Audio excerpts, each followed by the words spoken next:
Hello, and welcome to another episode of the FUMS podcast. I appreciate you hanging out with me again. Today, I'm talking with a comedian with MS. Let's be honest, there's some funny shit that comes up, compliments of MS. This should be a great episode. I'm so psyched. But before I introduce you to her, I want to remind you that I send out a great email newsletter every Tuesday called the FUMS 6-Pack that features the top 6 topics in MS from that week. It's full of clickable links to stories, articles, research, all that kind of stuff, all the latest happenings in MS. I curated all for you. You just get to read the good stuff. So get on that email list at fumsnow.com/getthescoop. I also wanted to take just a minute and thank you all for listening to the pod and leaving a rating and review on Apple Podcasts. I really appreciate your support. Making a podcast can be a very lonely endeavor. You just don't know if anybody's listening. You're creating in a vacuum. So having you leave a rating and review lets me know that there are real people out there listening. And it also helps boost the show's visibility to more people can find it. And it really encourages me to keep going because people are listening. It lets me know that I must be doing something right. So thanks for leaving the FUMS podcast a rating and review. I read every single one of them and I really appreciate it. And if you haven't done so yet, I'd sure appreciate it if you would. Thanks so much. Okay, let's meet our guest for today. Shari Short is a comedian, writer, and naturally a developmental psychologist working in healthcare communication, ? She's opened for Sandra Bernhardt and Sean Colvin. Her one-woman show called It's My Mother's MS, I Just Have It was sold out and approved by her mother, P.S. Shari was diagnosed with MS in 2008 and has written for Momentum magazine and developed the Crazy Cane Lady letter series. Not easy to say, by the way, Shari. Thanks so much for being here, Shari. Welcome. Thank you very much for having me. I'm really happy to be here. Wow, there's a lot to unpack here. It's very exciting now, exciting stuff. And I love that your mom was good with your one-woman show. So, so was I. Yeah, a comedian. That's such a cool gig. I can't wait to hear all about that. But let's start with life before MS. What did that look like? Yeah. Well, life before MS was suburbia. I was a full-time working mom. Chasing after a 5-year-old boy, working in healthcare marketing. And I was a runner. I was, starting to do 5Ks. I wasn't like a runner with a capital R, I wasn't marathoning yet, but, and I was just keeping up with the Jetsons, just like living life. And, I already was self-deprecating, but apparently not enough. I needed to get an autoimmune disease. Right. That helped your career. So that's thanks, MS. Yes. So thanks, MS. So So everything's just normal. Everything's going well. Like you said, you're living in suburbia, got a kid and a career and things good. And then bam. So what happened? So one night when I was running, when I finished my run, I had pain behind my eyes and I didn't know what that was. So it went away, fortunately, came back, and then it didn't go away. And my sight was getting kind of odd. Can I just say, had that been me, what I would have taken from that is I ran and my eyes hurt. I should never run again. That was and mine was I ran and my eyes hurt. I must have a brain tumor. That's where I went. Yes, that's where I went. Yeah. And basically I went to the doctor. They said, oh, it's migraines. I mean, no one went to MS. No one. Until it was in July of 2008, and I remember being like, why? My sight is kind of weird. I covered up one eye and I looked at my son. And you remember those in the 70s when we used to get our pictures back, they had like the negatives. Yeah. Okay. That's what the world looked like through the eye that was affected. And I could see the outline of my son's face. And I just, I looked at my husband and I was like, something is up. Seriously wrong. This is right. Yeah. And our kid's a negative. we got a problem. Yes. He's very negative for a 5-year-old. And I went to the ER. I mean, I went to an urgent care and then I went to the ER, but bottom line, I was diagnosed with optic neuritis. Mhm. And they're like, Good you know, times. yeah, good times. Yeah. So they sent me to a neurologist, and it was pretty textbook how Yeah. quickly I was diagnosed. Did they tell you at the ER, like, this is optic neuritis, that's a symptom of something bigger, this isn't your answer and you need to see a neurologist? Or no, you were kind of left on your own to figure that at the ER, they told me, this is vision. We're going to get you an emergency appointment with an eye doctor for the morning. And this is not presenting like a brain tumor. Because I mean, at this point, that's it. There was only one option. What you had. And you know, right. And so I had an early morning appointment with this lovely eye doctor. And you know, I'm sitting there and he does his testing on me, and he's sitting with his hands in his like this, like clasped together, like very calm.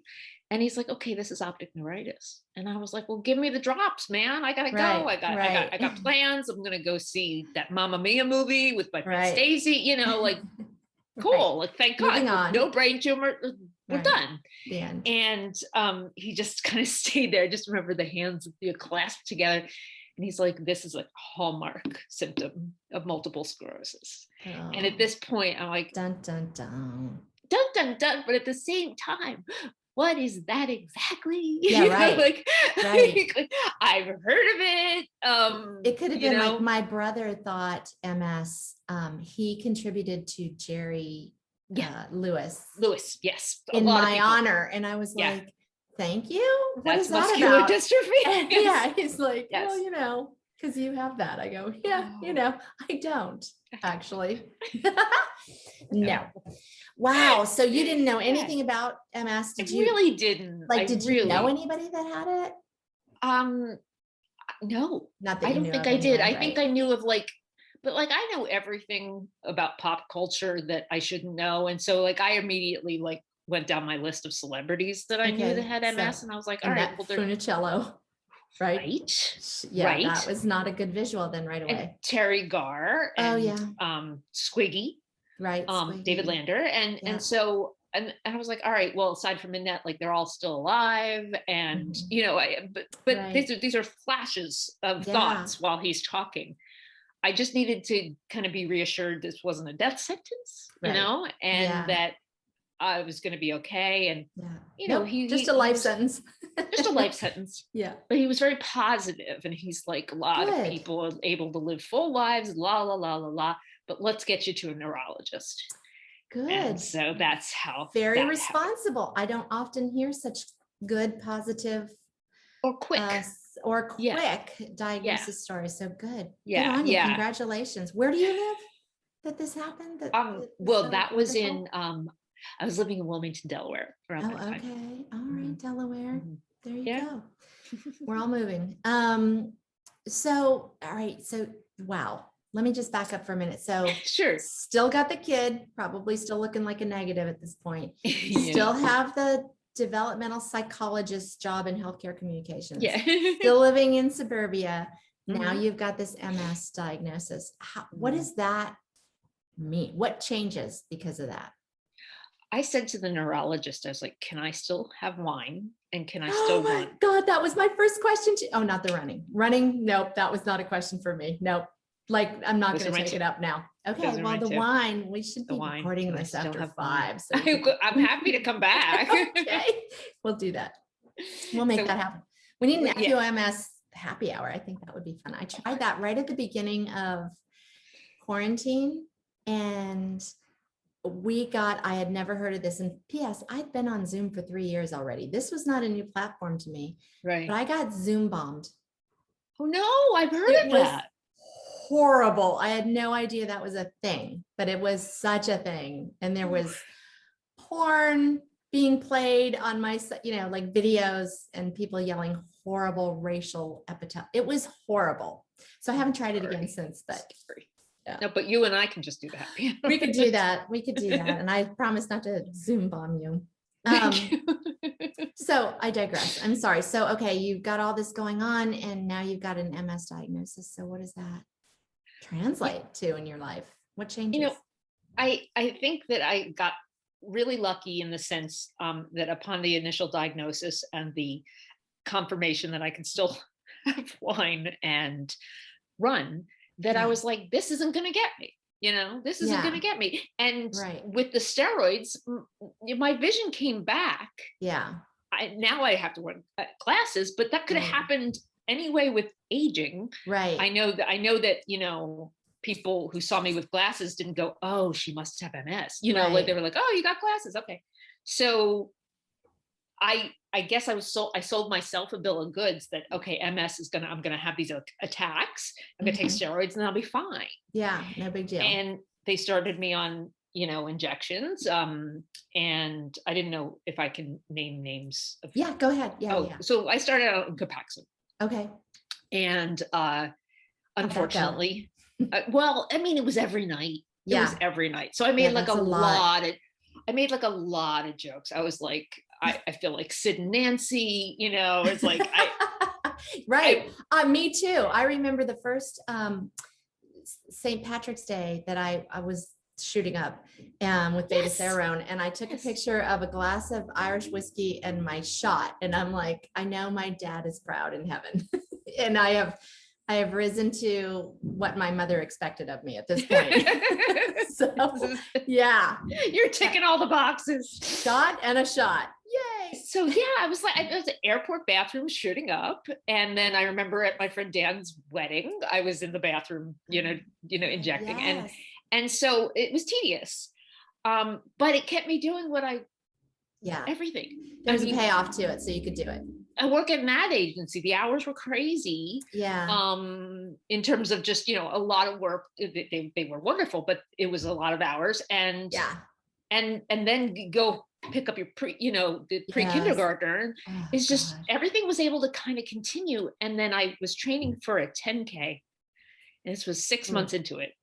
And I don't know. I don't know if it's because I ran more, overheated. I don't know what happened. The Copaxone didn't work. I'm not sure, but I had an enormous relapse and lost feeling from on the left side from the waist down. And I haven't been able to run since. Oh, I'm sorry. So, so that sucked. That took me out. Yeah, I'm sorry because you enjoyed running. I was going to say I've never been able to run, but that has nothing to do with MS. That was my choice. My dad was a marathoner. So every April we had to go out to Boston for him to run. And I thought all dads did that, but I did not discover running until I was, in my late 30s. And it was wonderful. More impressive because by that point I was like, oh, hell no. Even thinking about that. Yeah. It was empowering. I was like, I have goals to set. It was fun. It was fun, but then it became something I couldn't do anymore. It made me sad. Yeah. So that was, Sorry. Sorry. That was the first big hit, but I was like, all right, well now I'm drinking even more. Right. But there's more time to drink. Yeah. Oh, okay. Woo! I was looking at the sunny side of life. So, okay, before we go any further, I want to get into the comedy thing so desperately, but I'm trying to bring us along, a chronological here. So what is a developmental psychologist in healthcare communication? What the hell is that? It doesn't sound like totally clear. It's the kind of thing where I got my master's in developmental psych. I went to NYU for film school. Oh. You're one of the cool kids.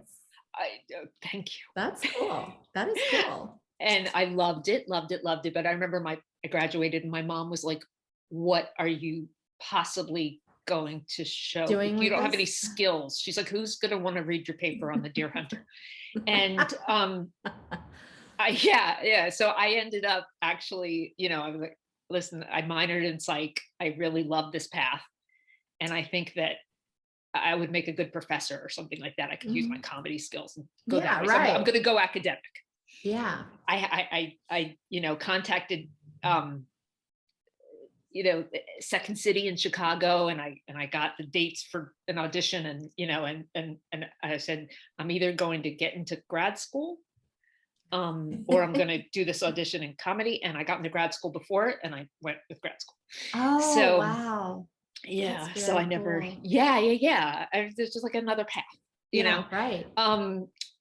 I had gone to college with the wonderful, adorable Sarah Silverman, and we were the two women comics, and it was lovely because she really wanted it, and so she was just amazing, and I was so thrilled for her, you know, when the success came, because I knew how long she'd been working at that. Yeah. So anyway, wait, I was telling you. Developmental psychologist in healthcare. Developmental psychologist in healthcare. So developmental psychology is pretty much studying the psychology of how we make decisions and behavior changes across the lifespan. So why our decisions as adolescents are the way they are, why our decisions as young moms are the way they are, menopause, such and such. Okay, and that's just, you know, the women so speaking. Interesting. It, to me, has always been fascinating how our behavior changes based on all sorts of variables. But what I was able to do was I worked in public health for so long because healthy behavior change was kind of what I understood. I understood what were people barriers to losing weight or to preventative medicine. And but I missed being creative, you know. So I convinced this ad agency to let me come on board. And I had worked with them in a committee, you know, format in public health. And that really took me into marketing. So from marketing, I got really involved in patient education and health literacy and making patients understand on their level, meeting them where they are in terms of, okay, I understand this much of the science. I understand this much of my emotions. Yeah. How much really can I take in, you know? And there's doctors out there who, when it's their own health, they need patient education at a certain level. Yeah. Because it's overwhelming, because you're not just processing it scientifically. Right. So that's what I do is I actually develop content for patients. Very cool. Based on where they are in the lifespan, truly. Yeah. Not just, you know, I mean, just diagnosis at a young age, diagnosis at a middle age, you know, things like that. There's all sorts of things to factor in. And I love it. And I love where I work and all of that. But they let me use my sense of humor for like the office Christmas party. I get to do stand up about all my friends, or twice a year we do employee reviews. I do a fake one, you know, so like I'm able to still have both my lives. And do stand up when I, you know, or the comedy kind of work I want to do on the side. Yeah. So I was going to say to you, obviously you are an advocate for humor in healthcare, as am I, obviously. Why do you think that's so helpful? Oh gosh. You know, I knew that humor was something that was going to get me through the diagnosis and the acceptance, and on all the stages involved, because it had gotten me through other things in my life. So I started doing stand-up when I was 14. So I was very young. Wow. And I had read John Belushi. I think Woodward did a book on John Belushi. And it was the best thing I could have read, because it was all about how much his stuff came from a place of insecurity and the fear of not being funny enough to pay your rent. And I made a decision then. I'm like, I don't want that. Sense of humor is a gift. A sense of humor is a coping skill. Yeah. I never want to have to worry about, do I have it enough to live off of? Right. And when I went that route, then it made it kind of, I don't know, part of my personality, part of my coping, and part of when I gave advice to people. And I started to see how in healthcare, it doesn't have to just be Patch Adams, which is great, but it can be actually going to the people who do a lot of the really hard work. I gave a talk once to a bunch of child life specialists at Nemours Children's Hospital. they're amazing and they work with sick children, you Yeah. know? So it wasn't a matter of going to them and saying, you know, what funny coloring books can you offer the kids? It's Right. how are they doing? What are they tapping into in terms Mhm. of their sense of humor and using it as a tool? What are they Mhm. afraid of? A lot of us are Yeah. afraid of, you know, the dark humor, you know? I'm not. That's why I absolutely Me love the neither, name of your sister. podcast, you know? So Yeah. so yeah. So it became, I think that a sense of humor is critical because it's another release of your emotions. It's Yeah. another way to frame how you're feeling. Mhm. It's another way to explain things to somebody. Right. If I just talk about the MS like wiring, that's fun. But if I Yeah. show you, like, I know your listeners won't be able to see it, but like They I've got can on the YouTube channel. This will be on on the the YouTube YouTube, channel. hello. I have my cord on my laptop is like, that's MS right there. Like Right. Yeah. right. So it's just, I think a sense of humor makes it really Bearable. yeah. And then of course I went through my own feelings about being unapologetic about it, you know, like, because then I'm like, I don't want to offend, and yeah. So Right. Yeah. And then you got okay with it. You understood that that's actually going to help more own people it, than it's going to offend. just own it. And so yeah, I gave a talk in May to a group at Penn of MS patients and caregivers, and it was, I think the title I think I used was like, I think my MS made me funnier. And you know, right. Yeah, it can. I mean, if you just pay attention, MS is pretty funny. There's a lot of funny shit that happens that's not funny until you go, I'm going to allow myself to see the humor in this. Like, as you're laying there, then the you've just fallen. the amount of times I said, if I don't laugh, I'll cry. So right. laugh. Exactly. Laugh. Yeah. And I find humor helps other people. I don't know. They're not as, if I can kind of make fun of my MS, the people I'm talking to are not as nervous about talking to me about MS. You know, I'm not talking about people with MS. I'm talking about people who they're kind of scared. They don't know what to say. They're afraid they're going to slip up and say something, like as if I don't know that I have MS. Shh, don't talk about it. Shh. Yeah, don't say anything to her. It rhymes with MS. Right. Yeah. So I think, you know, just kind of, it deflects a lot of, I don't know, pity for sure. And it helps other people, I think, not feel so nervous to talk about it too. So it's a communication strategy. Use it a lot. Yes. I do. Yes. I think it has a lot of benefits, but I definitely feel like there's people don't know, and you have to make it safe for them, and that's more effort on you. And I had to get comfortable. I had to get comfortable with not making jokes. I had to get comfortable with saying, hey, I'm going through a scary period right now. Yeah. You know, I've got this. Right. But, you know, that was a little bit different for me to have to well, be I think honest. if you use humor a lot, it's more difficult to go on the other end of the spectrum. Right? It's so much scarier to just like let that, because that's a coping mechanism too. And it's just so much easier to revert to that, what you know, and finding humor. But it's when it's really dark and you don't make a joke about it and you're honest about it and you're vulnerable, that's scary. Vulnerable. Exactly. That's what I was just thinking. I was like, that, you know, like people hide behind humor sometimes. Yeah.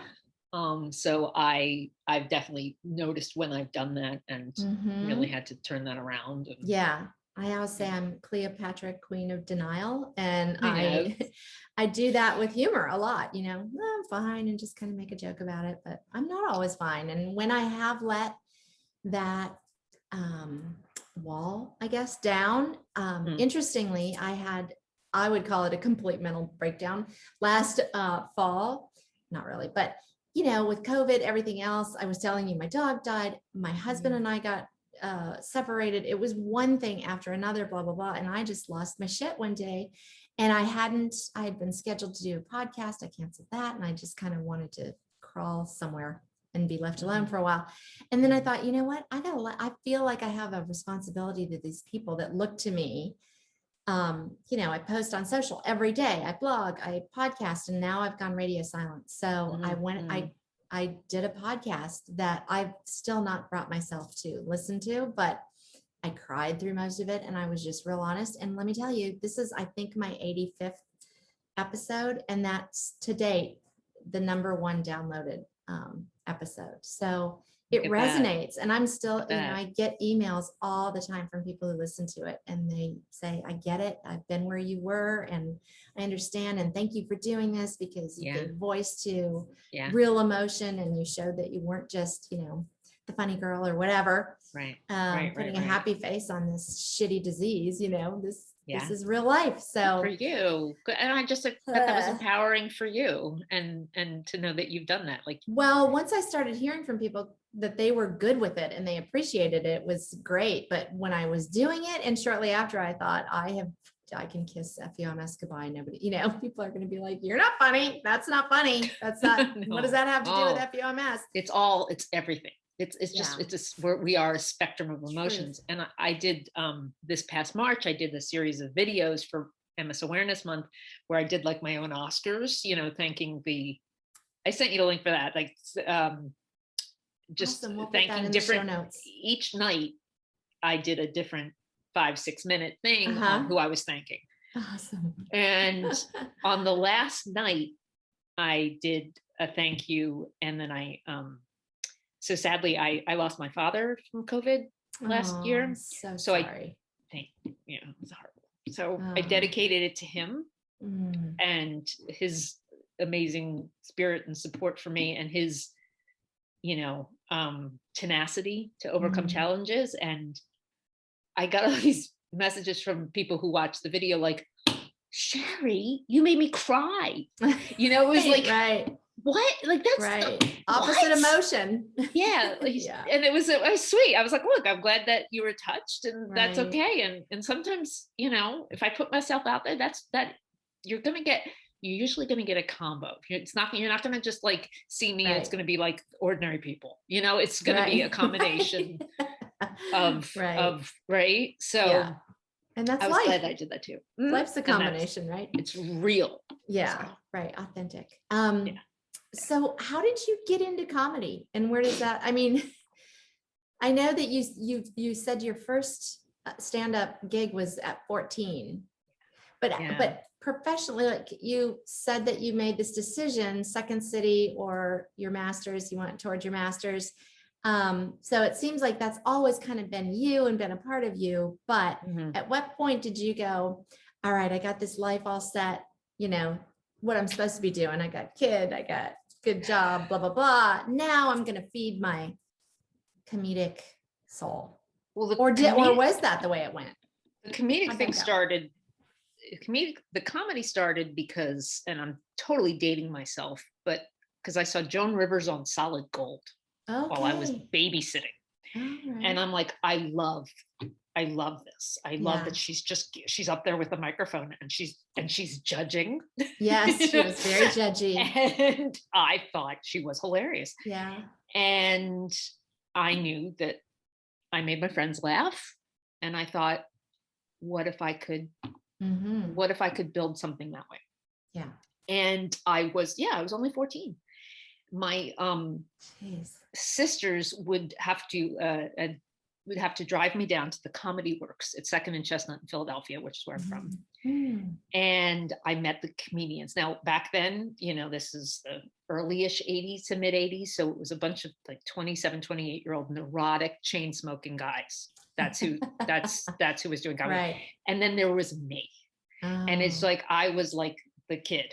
Yeah. And they would talk to me afterwards. They would seek validation from me for their sets. And it was really sweet. And I brought a whole bunch of people to my first ever, you know, I went open mic night, and usually open mic night, if you know, you haven't done yet, you're on at 1 a.m. and like no one's there.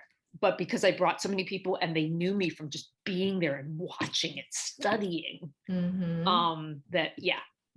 so I went up early, and it was a great first experience. That's great. You don't usually hear that. You hear that it was a bomb. No, right. And you have to go through that, and you have to, like, that's like, you have to. I feel like, you know, you haven't done stand-up unless you've had bad experiences, right? Like, right. So that's how that started. And it was around that time I read the book about Belushi, that I went, okay, this is good, but this doesn't have to be the breadwinner, you know? Yeah. But I still, you know, I entertained. I went to film school, you know, I was in comedy groups and all sorts of things. And I have the utmost respect for the people that went after the life of on the road and stuff like that. You have to want it. You have to want it so badly. So in everything I've done, I've just tried to see how I can use my sense of humor. You know, and it sounds like you've found niches for just that. Yeah. The MS thing came a bit later. I think I had to do some accepting. Yeah. And my friends were like, you have so many stories, Shari, and they're insightful and they are funny, and you need to do something with them. So I developed the show that I did in 2011, which I think that it's my mother's MS. I just have it, which is indicative of the situation, because, you know, my mom is very willing to have this disease with me. But I think I called it at the time On My Nerves, you know, because I wanted to have a yeah. And seeing how people responded to the show was really, really wonderful. But having MS means it's exhausting to do the show. Yeah. Right. So people were like, oh, take it to fringe festivals. And I'm like, no, go to sleep. I won't go to sleep. Right. You know, so I didn't have the stamina to keep doing that, which is what I thought was really interesting. Once podcasts came out, I'm like, oh, I could maybe, you know, but what it got me to do was go back to doing stand-up. So the World Cafe and stuff like that. So I went back to doing stand-up for a little bit, and my son was a little older, and it was just, it was, but it's not a life that I could commit to. Right. So then I went into writing about MS, and that's where the Momentum magazine article came in. And that's when I started to look at, you know, I do satirical writing, and I've been on the satire, you know, websites and stuff like that, and, you know, made crazy great friends through Second City writing workshops and stuff like that, who we all support each other. But the Crazy Cane Lady letter series. Yeah. What is that about? That is funny because it dovetails a little bit into how crazy I think the media is. Yes. Which I know we can talk about, but yes, I want to hear your opinions on that. The Crazy Cane Letters series I was doing so much satirical writing that I thought, well, let me take some of my things I'm like, frustrated by. I can't do stand-up anymore. I have a different idea for a one-woman show, and that's going to have to happen another time. I need an outlet. And so I wrote a series of letters to different entities that I wanted to vent to, that are not treating, you know, the not just the MS community, but the entire community of people with physical disabilities the way that they need to be treated. And with humor, and in some case unapologetically biting humor. Yeah. So there was one to like, dear schools, you know, back to school night does not need to be speed dating. Like, this is, I cannot get from my son's chemistry room to his English classroom at the same amount of time he can. You know, I walk with a cane, I have 2 leg braces. And I had, you know, dear Broadway theaters, why are your bathrooms in another country? You know, like, so I just took apart all these places I've been inconvenienced. Yeah. Hotels, like, you name it. And that I just started posting them on Facebook and made them public, and just got a wonderful, wonderful reaction to them. And then I did that talk at Penn, I just did like a live reading of the letters in the second half. Yeah. And I'm seeing how that's helping people. Yeah. I bet. People are like, oh my God, you're venting, and you're venting what I want to vent, and you should put this in a book, and you know, that kind of thing. Being funny. Yeah. That's awesome. And I had I had a whopper for the media, like, dear mass media.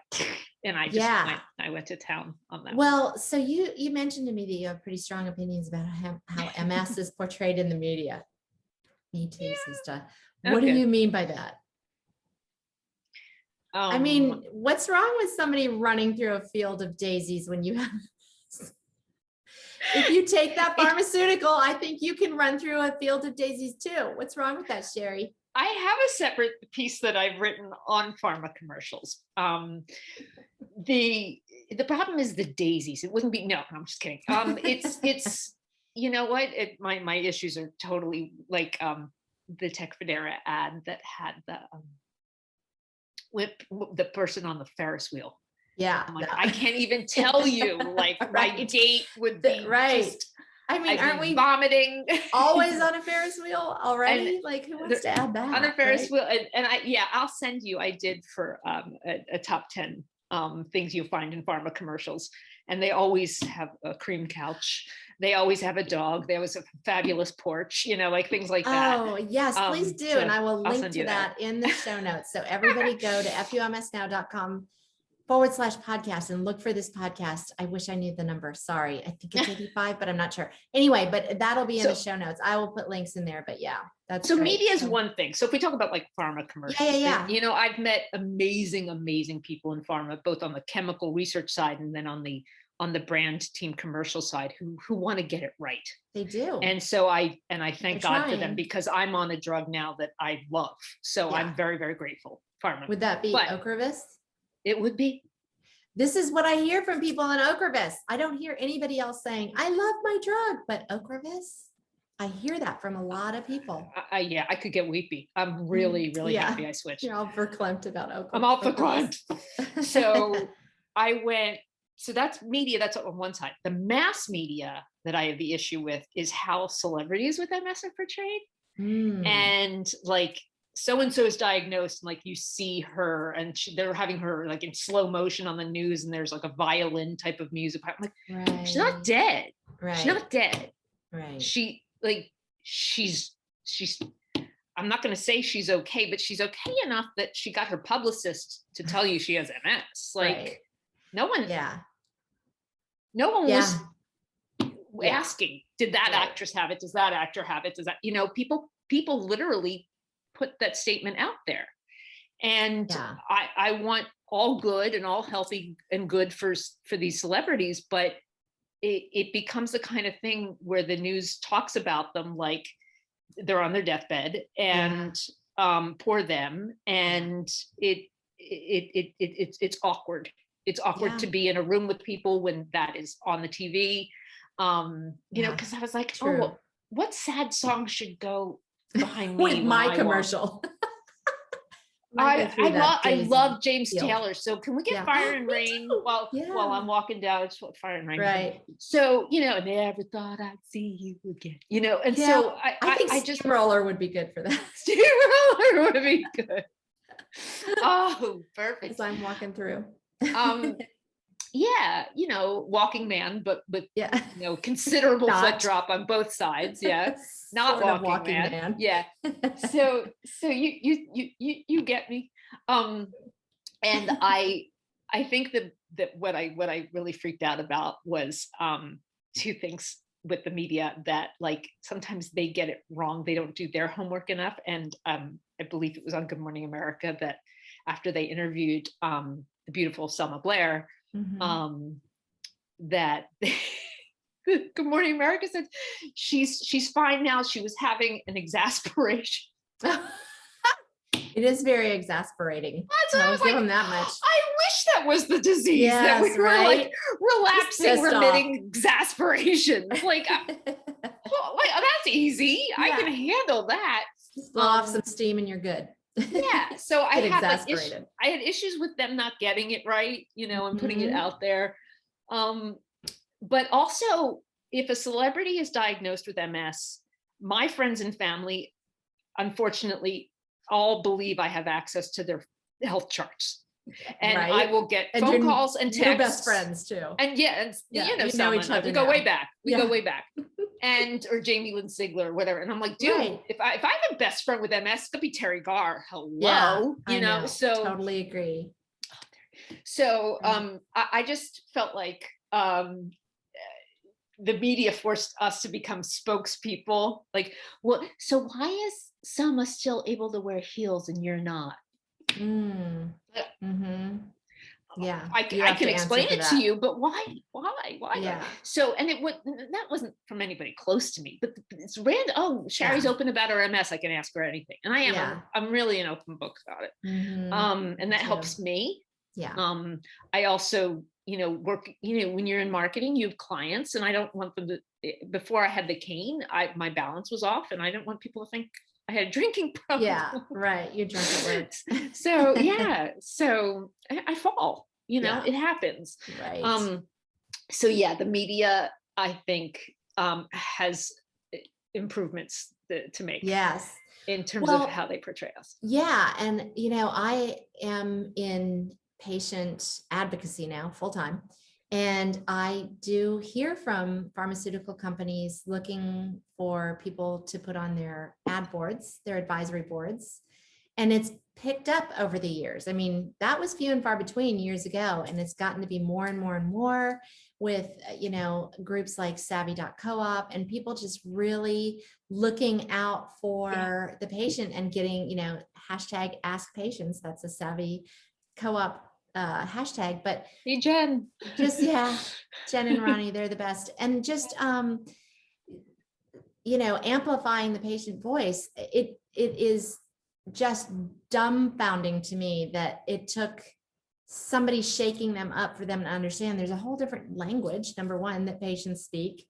And how about you talk to them and get their opinions on these things? Because it can totally behoove you. It can only behoove you. Mind-boggling, isn't it? Yeah. It really is. And I think, thankfully, I'm knocking on wood, which is my head right now, to say, I think we have turned a corner. I hope we've turned a corner, although I know those commercials you're talking about, a couple are still running, but I'm hopeful that there's more anyway of this, ask the patient and amplify the patient voice and hire patients. So my other gig is I have a site called Patients Getting Paid. And that's part of what it's about. Like, we have people who can help you, but pay them. Don't just ask them questions, you must pay them. But I definitely feel like, because, I work in this industry, being a patient has given me a additional perspective on top of what I do. Right. And people with MS are also, we're so different. It affects us so differently. And I always have to preamble with that, we're all really, really different. But being that I come from public health and trained in psychology, it was about health literacy. It was about health numeracy. Even when people say, well, Shari, there's an 85% chance. Well, what's that mean? I don't know. I'm not good at math, so I'm all about what do you need to understand? You need to understand West Wing to understand President Bartlett, to understand MS, because we'll go there, what has to happen. And with patient advocacy, I think, I thank God it's taken off. I think that was a seed that was really, truly planted with children's hospitals, because right away there were family boards, parent advisory boards, and that lifted up. That makes sense. And I think that, and I've written articles about it. I was in PM 360 about this, saying when you're co-creating with patients, don't go to them with the product and say, will you use this? You go to them before that. You say, what will you use? What do you need? Oh, and, brilliant. But we're saying that in 2021. And so I was like, listen, there's patient-centric, but you gotta walk the walk. Yeah. You gotta walk the walk. You can't just hang that moniker around you and then not. It's a nice adjective to commit to, but you really you actually have to commit to it. And I remember in 2009, I think there was a cover of one of the health industry magazines, and it said something like, surgery is now patient centric. And I was like, what the hell were you before? Right. Yeah. Were you surgeon centric? I mean, who's on the table? Right. So I have a lot of thoughts about healthcare messaging and stuff like that. Yeah. Good. I get it. I like it. I agree with it. And I'd say, keep going. Well, this has been so fun. I knew it would. I've been so excited about this one. Thank you so much Thank for you being for here. I having me. really appreciate it. And Oh my gosh, so thank you. I think you said that you have a Twitter handle or something. Where can people reach out to you? And I know you're working on a website right now. So what, Working on a I will website right- update that in these show notes when you get that to me. you. But meantime, where could they reach out and find you? Sure. You can find me on Twitter at clever yet not. And I'm fine with my email address, which is one word, Shari short @gmail. Excellent. Okay. And Shari and then- is SHARI, by the way. Yes, short for Sharon. Okay. I like it. For Sharon. And yeah, and if there's anybody who, wants to, speak more about using humor in dealing with MS and communicating about MS and in coping with MS. Yeah.